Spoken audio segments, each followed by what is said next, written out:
हाल ही में 12th round of core commander talks हुई चीन के साथ। यह वही मामला है, आपने सुना होगा देप्सांग, दौलत बेग ओल्डी, जो भी मामला ईस्ट लद्दाख में चाइना के साथ चल रहा है, लाइन ऑफ एक्चुअल कंट्रोल के दाएं बाएं। अब दोस्तों, ये जो टॉक्स हुई हैं, 11 पहले टॉक्स हो गई, ये जो हुई थी ये 12वीं टॉक्स थी।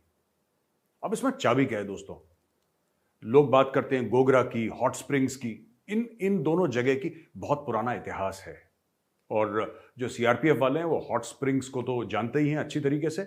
और हॉट स्प्रिंग्स में जो central reserve police force CRPF एक जमाने में बॉर्डर पे हुआ करती थी, उन्होंने जो हॉट स्प्रिंग्स पे एक्शन करा था 1962 के पहले। दोस्तों, सीआरपीएफ वाले तो जानते ही हॉट स्प्रिंग्स को अच्छी तरीके से।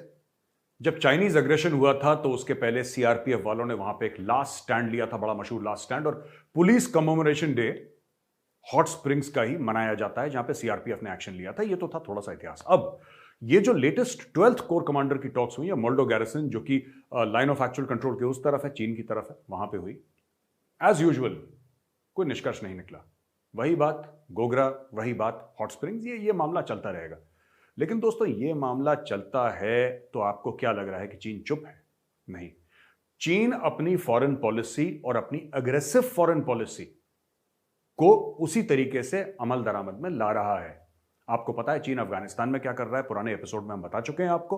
अब मैं आपको यह बताऊंगा कि चीन अब लाइन ऑफ एक्चुअल कंट्रोल पे, जो कि भारत के साथ आमने सामने हैं, चाइनीज फोर्सेस आज भी थोड़ी सी, काफी विड्रॉल हो चुका है, लेकिन एक दो जगह में पॉइंट ऑफ कंटेंशन है, जहां पे थोड़ा सा बहस है कि या आप पीछे आइए, आप पीछे आइए। उधर अभी भी ये फोर्सेस हैं। वहां पे हो क्या रहा है दोस्तों?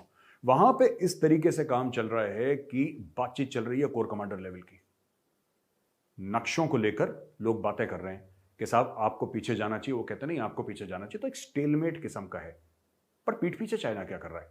बड़ी इंटरेस्टिंग चीज है, और थोड़ा सा इतिहास में आपको ले जाऊंगा, आपको बड़ा मजा आएगा सुन के कि चीनियों ने क्या करा है कि एक स्पेशल एक फोर्स रेज करी है, खड़ी करी है फोर्स, जिसमें तिब्बती होंगे।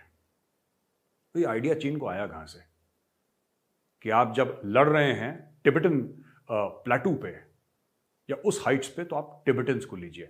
दोस्तों, ऐसा है कि ये जो एरिया है, यहां पे सबके बस का है नहीं लड़ना। इंडियन आर्मी इसलिए लड़ पाती है क्योंकि इंडियन आर्मी सियाचिन ग्लेशियर और हाई एल्टीट्यूड में काफी हद तक डिप्लॉयड है। पूरा एरिया जो 14 कोर का है, जो कि लेह में बेस्ड है, ये पूरा लद्दाख का एरिया, ये लगभग पूरा का पूरा हाई एल्टीट्यूड है। इसमें सियाचिन भी आता है, इसमें कारगिल भी आता है। तो ये सब पूरा हाई एल्टीट्यूड का एरिया है। कारगिल आपका लाइन ऑफ कंट्रोल पाकिस्तान के साथ हो गया, सियाचिन भी आपका पाकिस्तान के साथ हो गया। बाकी लाइन ऑफ एक्चुअल कंट्रोल ये कई जगह से जाती है, उत्तराखंड से भी जाती है, हिमाचल से भी जाती है, सिक्किम, लद्दाख, एटसेट्रा एटसेट्रा। तो इस पूरी जगह में, खासतौर से लद्दाख की जगह में, ये पूरा हाई एल्टीट्यूड का एरिया है। यहां पे जब चीनी फौजी आए इंडियन आर्मी से लड़ने के लिए, गलवान की लड़ाई के बारे में आपने सुना ही है, जहां पे कर्नल बाबू को महावीर चक्र भी मिला और हमारे काफी भाई वहां पे वीर गति को प्राप्त हुए। तो हुआ ये कि चीनियों को एक बात समझ में आ गई कि इतनी ऊंचाइयों पर लड़ना उनके बस का रोग है नहीं। बहुत दिक्कतें होती हैं हाई एल्टीट्यूड में। मैं भी पोस्टेड रह चुका हूं। मैं कभी ये ईस्ट लद्दाख वाले एरिया में पोस्टेड नहीं रहा, लेकिन दोस्तों हाई एल्टीट्यूड फिर हाई एल्टीट्यूड होता है, थोड़ा बहुत फर्क होता है। लेकिन जो हाई एल्टीट्यूड में पोस्टेड रहने से जो दिक्कतें आती हैं, पहले मैं आपको वो बताता हूं, और फिर मैं आपको बताऊंगा कि चाइना ने तिब्बतियों को लेकर यह स्पेशल फोर्स क्यों रेज करी है, और भारत ने क्यों करी थी, और कारण क्या था।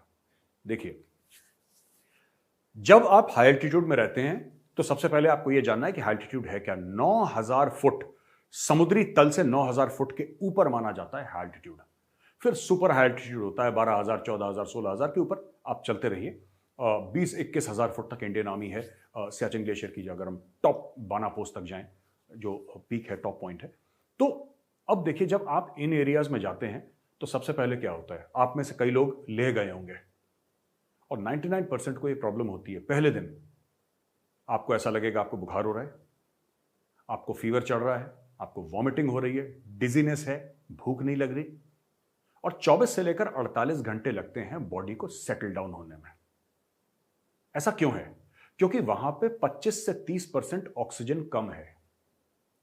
इस वक्त अगर ये प्रोग्राम हम दिल्ली में रिकॉर्ड कर रहे हैं, जो यहां पे ऑक्सीजन लेवल है, या मुंबई, कलकत्ता, बैंगलोर में ऑक्सीजन लेवल है या और भी कोई मैदानी इलाके में ऑक्सीजन लेवल है, उससे 25 से 30% ऑक्सीजन लेवल वहां पे कम होता है।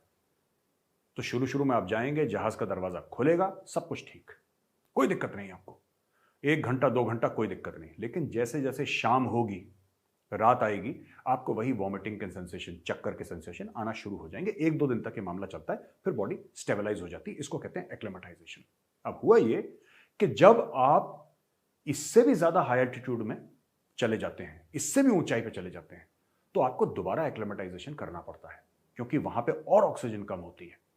4-5 अगर आप कदम चल लें दोस्तों, तो आप हांफने लग जाएंगे कि जैसे पता नहीं आपने कौन सी मैराथन भाग ली है।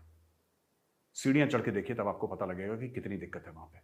लेकिन लोग रहते हैं वहां पे ऑपरेशंस करते हैं। अब क्या हुआ कि जब चीनी फौजी आए, चीनी फौजी दे आर सॉफ्टीज बेसिकली। मैं आपको बता दूं, इंडियन आर्मी वाले तो कितने दशकों से वहां पे हैं, और सिक्किम से लेकर आप अरुणाचल से लेकर कहीं पे भी ले लीजिए, हाई एल्टीट्यूड में हर जगह मुश्किल है, बहुत ज्यादा मुश्किल होती है हाई एल्टीट्यूड में। बेसिक सांस लेना, मेमोरी लॉस हो जाता है, बहुत सारी चीजें होती हैं। मैं जहां पे था एल्टीट्यूड में, मैं कंपनी कमांडर था, एक जगह का नाम है शिपकिला। मैं शिपकिला का कंपनी कमांडर था, और ये पड़ती है लाहौल स्पीति, बिल्कुल तिब्बत के बॉर्डर के साथ लगी हुई। मेरी पोस्ट जो थी वो लाइन ऑफ एक्चुअल कंट्रोल के उस जमाने में, जहां पे हमने फेंसिंग कर रखी थी, लाइन ऑफ कंट्रोल थोड़ी सी आगे थी, लेकिन जहां पे हमने फेंसिंग कर रखी थी, वो फेंस कॉन्सेंटीना जो वायर था, वहां से तकरीबन 100-150 मीटर पहले मेरी पोस्ट थी, और सामने हमारे चाइना था। पर उस समय इतनी कशीदगी, इतना जिसको कहते हैं क्लैश, इंडियन और चाइनीज फोर्सेस के बीच में नहीं था। It was very peaceful. हमारा टाइम बहुत मजे से गुजरा वहां पे। जो भी हमारी लड़ाई झगड़ा था, वो वेदर से था, क्लाइमेट से था, टेम्परेचर से था, हवाओं से था। चीनियों से कभी प्रॉब्लम नहीं हुई, अब ये शुरू हो गई है। बहरहाल बात मैं ये बताना चाह रहा हूं आपको कि यहां पे ये सब प्रॉब्लम्स होती हैं। तो जब ये आए थे पिछले साल लड़ने के लिए, तो चाइनीज हैं सॉफ्टीज, इनको बड़ी दिक्कत हो गई। वहां पे इंडियन आर्मी के सोल्जर्स को दिक्कत हुई, लेकिन इंडियन आर्मी के सोल्जर्स को आदत है झेलने की। इसके कई सारे कारण हैं। पहला कारण तो यह है कि हाई ऑल्टीट्यूड की जो लड़ाई है ना, इसमें बाकी ऐसी बात नहीं है कि टैंक्स वहां पे नहीं है, टैंक्स भी डिप्लॉयड है। ऐसी बात नहीं है कि आर्टिलरी वहां पे नहीं है, आर्टिलरी भी डिप्लॉयड है। सब लोग इंडियन आर्मी में बराबर बराबर का सबका कंट्रीब्यूशन है, ये बात सच है। लेकिन यह भी सच है कि वहां पे मैकेनाइज्ड वॉरफेयर, यानी टैंक्स का या फिर इन्फेंट्री कॉम्बैट व्हीकल्स का वॉरफेयर इतना सक्सेसफुल नहीं है, क्योंकि हर जगह टैंक जा नहीं सकते। और हाई ऑल्टीट्यूड की लड़ाई, यानी पहाड़ के चोटियों की जो लड़ाई होती है, उसको माना गया है इन्फेंट्री की लड़ाई ज्यादातर। मैं फिर से कह रहा हूं, योगदान सबका बराबर है, लेकिन खासतौर से इसको इन्फेंट्री की लड़ाई माना गया, क्योंकि आपको फीचर कैप्चर करना होता है, एक जगह जाना पड़ता है, वहां पे बैठना पड़ता है, और वो सिर्फ इन्फेंट्री वाला ही कर सकता है। और चाइनीज आर्मी हाईली मैकेनाइज्ड हो चुकी है पिछले 10-15 सालों में, हाईली मैकेनाइज्ड हो चुकी है, और पैदल चलने की आदत रही नहीं। और ये अपने बॉर्डर गार्ड से पेट्रोलिंग करवाते हैं। चाइनीज आर्मी तो लाइन ऑफ एक्चुअल कंट्रोल पर रहती भी नहीं है। तो इस बार जब इंडियन आर्मी से इनका टकराव हुआ, तो चाइना ने कुछ लेसन्स सीखे, कुछ सबक सीखे चाइना ने। और वो सबक क्या थे? सबक ये थे कि साहब, ये लड़ाई अगले किस्म की है, ये कुछ और ही चीज है। ये लड़ाई, ये बड़ी भयानक किस्म की लड़ाई है, जहां पे लड़ने से पहले ही सांस फूलना शुरू हो जाती है। कुछ दिखता नहीं, तूफान आ रहा है तो एक एक हफ्ते बर्फीला तूफान चल रहा है। सप्लाईज आपके पीछे से, राशन पानी, केरोसिन तो वहां पे लाइफ लाइन है, उसके बिना चल नहीं सकता। एक दिन आदमी नहीं चल सकता। केरोसिन नहीं आया तो नहीं आया। आपके पास कितनी भी टेक्नोलॉजी हो, कितनी भी सैटेलाइट्स हो, आपके पास कुछ, आप दुनिया के सबसे अमीर देश हो, चाइना अमेरिका आ जाए, हाई ऑल्टीट्यूड में सब बराबर है। जिसने अपना लॉजिस्टिक संभाल लिया, जिसने अपना हथियार, बारूद, केरोसिन, राशन पानी, गाड़ियां, ये सब संभाल ली, वो ये लड़ाई जीत गया। अच्छा, चाइना में वन चाइल्ड पॉलिसी रही है दोस्तों बहुत समय से। मैं आपको इतिहास इसलिए बता रहा हूं क्योंकि जो मैं आगे बताना चाहूंगा आपको बड़ा रोचक लगेगा, बड़ा इंटरेस्टिंग लगेगा, बने रहिएगा। चाइना में वन चाइल्ड की पॉलिसी रही कि सबको बोला कि साहब, जब शादी होगी तो एक ही बच्चा होगा। तो जब एक ही बच्चा घर में होता है तो बिगड़ा बच्चा होता है, क्योंकि सारा लाड प्यार दादी दादा नानी नाना का सब उसी के ऊपर रहता है। अब चाइना में पकड़ के तो डाल दिया उनको फौज में, लेकिन वो सॉफ्टीज रहे। और चाइना की पूरी फौज आजकल, ये पूरी सोशल मीडिया वाली फौज है, ठीक है। वो रफ एंड टफ जो हिंदुस्तानी सोल्जर्स है ना, जो गांव से आते हैं, खेतों से आते हैं, किसान, जिनको ना सर्दी लगती है ना गर्मी लगती है और मनोबल आसमान से छूता है, वो वाली फौज चाइनीज आर्मी है नहीं। Over dependence on technology, over dependence on technology.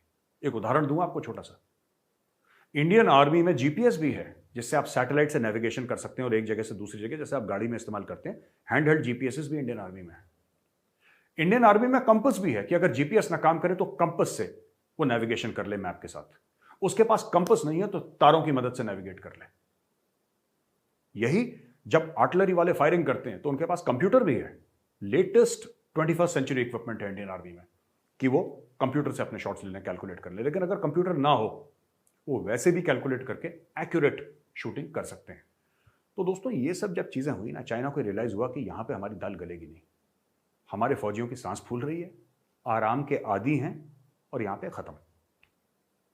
अब चाइना अमीर मुल्क है, पैसे की कोई कमी नहीं है चाइना के पास, और चाइना सीखता बहुत जल्दी है। ये मैं एक बात हमें कहनी चाहिए, दुश्मन की भी तारीफ करनी चाहिए, चाइना सीखता बहुत जल्दी है। तो चाइना ने क्या सीखा? चाइना ने यह सीखा कि साहब इंडिया कर क्या रहा है। अब अपनी फौज को हाई ऑल्टीट्यूड वॉरफेयर सिखाना यह कोई एक साल वाली बात नहीं है। इंडियन आर्मी को भी सीखते सीखते 50, 60, 70 साल लग गए, तब जाके इंडियन आर्मी सीखी।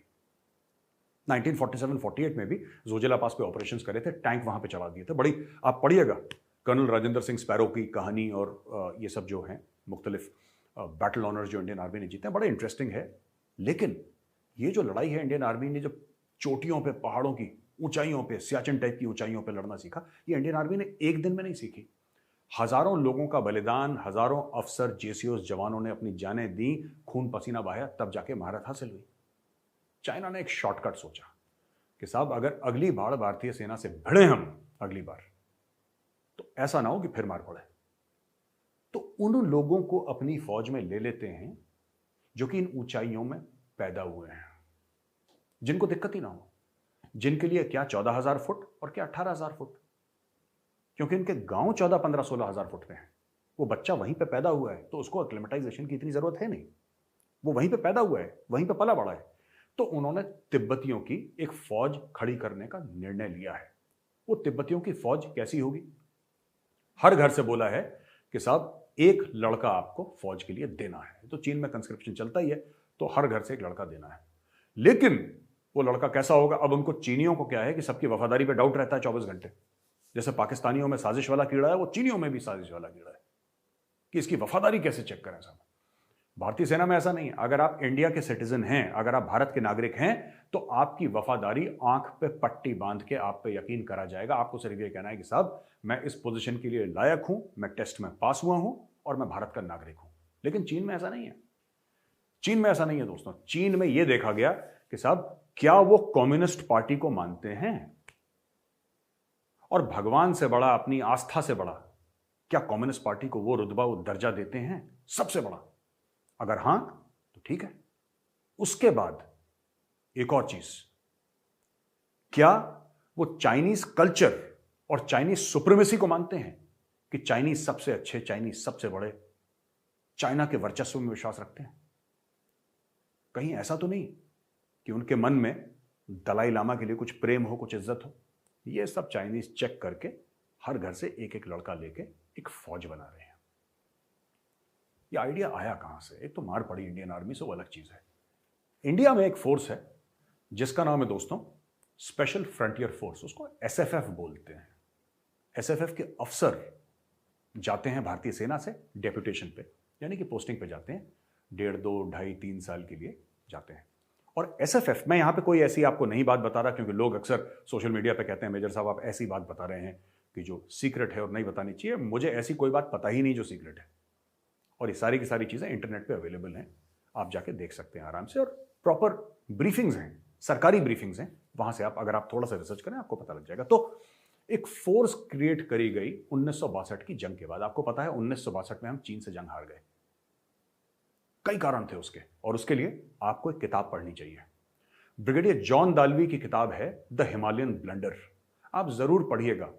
और इस किताब की हैसियत जो इंडियन आर्मी में है, मैं आपको बता नहीं सकता। जब मैंने ज्वाइन करा था भारतीय सेना, अपनी यूनिट 17 कुमाऊं ज्वाइन करी थी, ये सबसे पहली किताब थी जो मुझे दी गई थी मेरी यूनिट में, और मुझसे बोला गया था कि Gaurav go and read this book. मेरे कमांडिंग ऑफिसर थे कर्नल कौशलेंद्र पाठक, उस जमाने में 1994 में, और उन्होंने मुझे बोला था किताब पढ़ो हिमालयन ब्लडर। पहली बार मैंने वो किताब पढ़ी थी 1994 में, उसके पहले मैंने नाम भी नहीं सुना था। तो दोस्तों ये किताब जाके पढ़िएगा, तब आपको पता लगेगा कि 1962 की चीन की लड़ाई में हुआ क्या था, किसकी गलती थी, हम लोग हारे क्यों। बहरहाल सच तो ये बात है कि वो लड़ाई हम हार गए। उसके बाद भारत ने कुछ कुछ चीजें करी, कुछ कुछ चेंजेस करे। भारत ने सबसे पहले एक आदेश पास करा कि कुछ नई फोर्सेस बनेंगी, कुछ नए बल बनेंगे, कुछ नई ऑर्गेनाइजेशंस बनेंगी, और उसके तहत बाद में बनी सीमा सुरक्षा बल, जिसको आप बॉर्डर सिक्योरिटी फोर्स यानी कि बीएसएफ के नाम से जानते हैं। उसके बाद बनी एसएसबी, सशस्त्र सीमा बल, आप इसको भी जानते हैं। उसके बाद एक फोर्स बनी स्पेशल फ्रंटियर फोर्स, वो 1962 के थोड़े समय बाद ही बन गई थी, इमीडिएटली तिब्बतियों को लेकर। और एक फोर्स बनी रिसर्च एंड एनालिसिस विंग, जो कि इंडिया की एक्सटर्नल इंटेलिजेंस एजेंसी है। पहले ये काम, रॉ वाला काम इंटेलिजेंस ब्यूरो करता था, डोमेस्टिक और जिसको कहते हैं कि फॉरेन इंटेलिजेंस, सब इंटेलिजेंस ब्यूरो के रिस्पॉन्सिबिलिटी थी, लेकिन बाद में अलग कर दिया गया। तो ये 3 4 5 फोर्सेस बनाई गई 1962 की लड़ाई के बाद। एसएफएफ में तिब्बती लिए गए। इनका काम क्या था? इन तिब्बतियों का काम था पीपल्स लिबरेशन आर्मी से लड़ना उन ऊंचाइयों पे, क्योंकि सबके बस का नहीं है दोस्तों वहां पे लड़ना। मैं आपको बताता हूं, क्योंकि मैं बार बार यही कहूंगा, मैं सर्व कर चुका हूं, लड़ना तो बहुत दूर की बात है, लड़ना तो बहुत दूर की बात है। और मेरे समय पे लड़ाई भी नहीं हुई, बिल्कुल पीसफुल टेन्योर था मेरा हाई एल्टीट्यूड में। लेकिन एक बात मैं कह सकता हूं, हर दिन बहुत भारी लगता है। जब आप समझ लीजिए आपकी सांस ही नहीं आ रही ठीक से, तो आप क्या फंक्शन करेंगे और क्या लड़ेंगे? उन ऊंचाइयों पर लड़ना। इंडिया ने तो बहुत पहले खड़ी कर दी थी special frontier force. Special frontier force की जो बटालियंस हैं उनको विकास कहते हैं, विकास बटालियंस। इनको एक जमाने में एस्टैब्लिशमेंट 22 भी कहा गया था। वो उसकी बड़ी लंबी चौड़ी कहानी आप एस्टैब्लिशमेंट 22 को जाके इंटरनेट पर ढूंढिए, आपको पता लगेगा। एक जगह है उत्तराखंड में जिसका नाम है चक्राता। चक्राता में इनका बेस है, चक्राता में इनकी ट्रेनिंग होती है, और इनकी अलग मुख्तलिफ बटालियंस हैं जो हर जगह फैली हुई हैं। ये स्पेशल फोर्सेस हैं, ये स्पेशल फोर्सेस है दोस्तों, पैराट्रूपर्स हैं। इनका काम है पीपल्स लिबरेशन आर्मी से लड़ना। इनका काम है रिकॉनेसेंस करना, यानी कि पता लगाना, रेकी करना दुश्मन के एरिया के अंदर। इनका काम है स्ट्राइक करना। इनका काम है दुश्मन के इलाके में घुसना, बिल्कुल जो कमांडोज करते हैं, स्पेशल फोर्सेस करते हैं, जैसे पैरा एसएफ होती है इंडियन आर्मी की, उसी प्रकार से, लेकिन हाई ऑल्टीट्यूड के लिए स्पेशली ये बनाई गई है। और गजब की फोर्स है। मैं एक छोटी सी बात आपको बता दूं, हम लोग पू में थे, वो एक जगह है लाहौल स्पीति में ही, पू, और उसके आगे कुछ घंटे का सफ़र है जब जाके मेरी पोस्ट, शिपकिला जो मेरी पोस्ट थी, फिर लुकमा 1 लुकमा 2 वहाँ पे पहुँचते थे। वो बड़ा लंबी चौड़ी 8 घंटे पैदल चलना पड़ता था जाके। बट जो पू में, और बड़ी गजब की सर्दी साहब, बर्फ़ गिरी हुई, हम सब लोग ठिठुर रहे बिल्कुल ठंड में, क्योंकि हम तो नीचे से आए थे। मैंने अपनी आंखों से एसएफएफ वालों को, जो बनियान होती ना, सैंडो बनियान ऐसी वाली, मैंने वो बनियान पहन के पहाड़ चढ़ते हुए देखा है। शायद वो हमें दिखा रहे थे कि देखो तुम लोग ठिठुर रहे हो, हमें कोई फर्क नहीं पड़ता, क्योंकि ठंड तो हर एक इंसान को लगती है। लेकिन मैंने अपनी आंखों से जो देखा, मैंने अपनी आंखें मली उस वक्त, तो मैंने देखा कि ये हो क्या रहे, कर क्या रहे हैं ये लोग, इतने tough physically, mentally.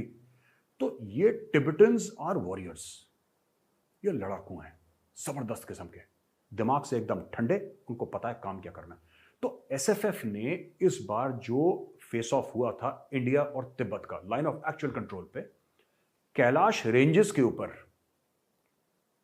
Kailash ranges के ऊपर जो इंडिया ने कब्जा करा था, और वहां से मोल्डो गैरिसन, जहां पे कोर कमांडर की टॉक हुई है, मैं आपको बता रहा था कोर कमांडर की टॉक हुई है, तो ये जो टॉक्स जहां पे हुई थी मोल्डो गैरिसन में हुई थी, ये बिल्कुल सामने दिखता है। तो Kailash ranges overlook the Moldo garrison. और जब वहां पे एसएफएफ पहुंची और चीनियों को पता लगा कि यहां पे एसएफएफ पहुंच गई है, तब इनका थोड़ा सा गला सूखा। वो जो ऑफिसर उन ट्रूप्स को लेकर गया था, जो कर्नल थे जो उनको लेकर गए थे एसएफएफ के ट्रूप्स को, वो जम्मू के रहने वाले हैं, कर्नल जम्वाल, वो उनको लेकर गए थे। जबरदस्त ऑफिसर है, माउंटेनर है, he is a hero. And कोई ऐसा पीक नहीं है किसी भी वर्ल्ड के कॉन्टिनेंट में जो कर्नल जम्वाल ने चढ़ा ना हो। तो वो उनके कमांडिंग ऑफिसर थे, वो भी माउंटेनर, जबरदस्त आदमी। वो उनको लेकर चढ़ गए। अब चढ़ गए तो चाइनीज को पता लगा कि यहां पे एसएफएफ आ गई है। एसएफएफ है किसके under? SFF is technically not part of the Indian army. SFF काम करती है, स्पेशल फ्रंटियर फोर्स जो तिब्बतियों की फोर्स है, ये काम करती है कैबिनेट सेक्रेटेरिएट के अंदर। और जब मैं कैबिनेट सेक्रेटेरिएट कहता हूं, मेरा मतलब है रिसर्च एंड एनालिसिस विंग। भारतीय एक्सटर्नल एजेंसी रॉ के अंडर काम करती है स्पेशल फ्रंटियर फोर्स। तो स्पेशल फ्रंटियर फोर्स की ट्रेनिंग भी वैसी होती है, कमांडोज जैसी जबरदस्त training, weapons, latest weapons, communication devices, parachute से कूदना वगैरह, एंड जबरदस्त ऑपरेशंस। तो इन लोगों ने ये ऑपरेशंस करे। ये कई और ऑपरेशंस में भी एसएफएफ आ चुकी है पहले। लेकिन ये पूरा इस एपिसोड का मतलब क्या था? इस एपिसोड का मतलब था कि चाइना सीख रहा है। चाइना सीख रहा है।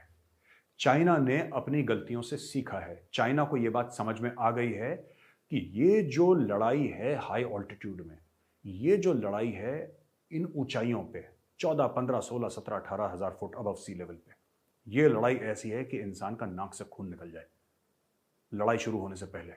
और वहां पे अगर आपको इंडियन आर्मी से लोहा लेना है तो आपको एक स्पेशल ट्रूप्स की जरूरत है, आपको स्पेशल एक फौजी की जरूरत है जो वहीं पे पैदा हुआ है। लड़ती इंडियन आर्मी भी है। इंडियन आर्मी के जो मद्रास रेजिमेंट के जो साउथ इंडिया में पैदा हुए हैं, मराठा हैं, सिख हैं, ये सब लोग जबरदस्त लड़ाई करते हैं सियाचिन में, अल्टीट्यूड में। इनफैक्ट सूबेदार बाना सिंह वो जम्मू के रहने वाले हैं, जिन्होंने बाना पोस्ट पर कब्जा करा था, जो कि 20-21 पता नहीं कितने हजार फुट पे highest post, I think highest manned post in the world. उससे बाना पोस्ट से तो ऊपर कोई होगा नहीं मेरे हिसाब से, if I am not wrong. तो ऐसी बात नहीं है कि वहां पे बाकी इंडियन आर्मी नहीं लड़ती, लेकिन इंडियन आर्मी को, जैसा मैंने आपको बताया दोस्तों, इतने दशकों का एक्सपीरियंस है। ये ऐसा नहीं है कि चुटकी में 2 मिनट नूडल्स आपने बनाए और पेश कर दिया, ऐसे नहीं है। इसमें बहुत मेहनत है, बहुत ट्रेनिंग है, बहुत लगन है, और दशकों की, सालों की नहीं, दशकों की, 20, 30, 40, 50, 60 साल की, इतनी मेहनत है लंबी। इंडिपेंडेंस के बाद से इंडियन आर्मी लगी हुई है। अब चाइना ने तो ऐसा करा नहीं है ना, चाइना को इतना करने का अभी इमीडिएट जो रिक्वायरमेंट है वो कर पाएगा। तो चाइना ने शॉर्टकट निकाला, बोला कि तिब्बतियों को लो। लेकिन इसके अंदर पिटफॉल्स भी हैं, मैं आपको बताता हूं। एक तो तिब्बती चीनियों को पसंद नहीं करते हैं, क्योंकि उनको ऐसा लगता है कि हमारे मुल्क को घेर लिया और कब्जा कर लिया। दूसरी चीज ये है कि कोई भी फाइटिंग फोर्स बनाने के लिए आप ये नहीं कह सकते कि साहब आपने तिब्बतियों को लिया और आपने उनको लड़ाई के लिए लगा दिया तो जीत जाएंगे। ऐसा नहीं होता। कोई भी कम्युनिटी हो, कोई भी कास्ट हो, कोई भी रिलीजन हो, आपको उनको ट्रेन करना पड़ेगा, और ट्रेनिंग इतनी आसान नहीं है। ट्रेनिंग में दशकों बीत जाते हैं, तब जाके वो फौजी तैयार होता है। उसके बाद अगला, अगले के बाद अगला, तब जाके तैयार होता है। इतना आसान नहीं है दोस्तों। ये तो ऐसी बात हो गई कि मैं आपको बोलूं कि लोहे का टुकड़ा है, जाओ जंग लड़ लो। आप लोहे के टुकड़े से कुछ नहीं कर सकते। हो सकता है आप किसी को मारें, चोट लगे, लेकिन आप जंग जीत नहीं सकते। उस लोहे को तलवार बनाना पड़ेगा, उसमें धार लगानी पड़ेगी, फिर तलवार को चलाना सीखना पड़ेगा, तब जाके आप जंग जीत पाएंगे। तो चाइना ने तिब्बती फोर्स बनाने का ऐलान तो कर दिया, लोगों को लेना शुरू कर दिया, लेकिन यह देखना है कि कितना सक्षम और कितना कामयाब होगा चीन। फौज में पैसा सब कुछ नहीं है, पैसा बहुत जरूरी है, इसमें कोई डाउट नहीं है कि पैसा जरूरी नहीं, पैसा सबसे ज्यादा जरूरी हो सकता है, लेकिन इसके अलावा भी कई सारी चीजें हैं। आपको कमिटमेंट चाहिए, आपको इथोस चाहिए, आपको मन में वो जोश, जज्बा, जुनून चाहिए, और खासतौर से हाई एल्टीट्यूड में। दोस्तों, आखिरी में मैं सिर्फ यही कहना चाहूंगा कि अगर आपको लगता है कि लाइन ऑफ एक्चुअल कंट्रोल में खतरा टल गया है, तो आप ऐसा गलत सोच रहे हैं। खतरा नहीं टला। चीन अगले साल फिर आएगा, और उसके बाद फिर आएगा, और चीन आता रहेगा, और अगली बार जब आएगा तो अपने नए तिब्बती फौजियों को लेकर आएगा। फिर देखते हैं कि शतरंज की मोहर कैसे बैठती है।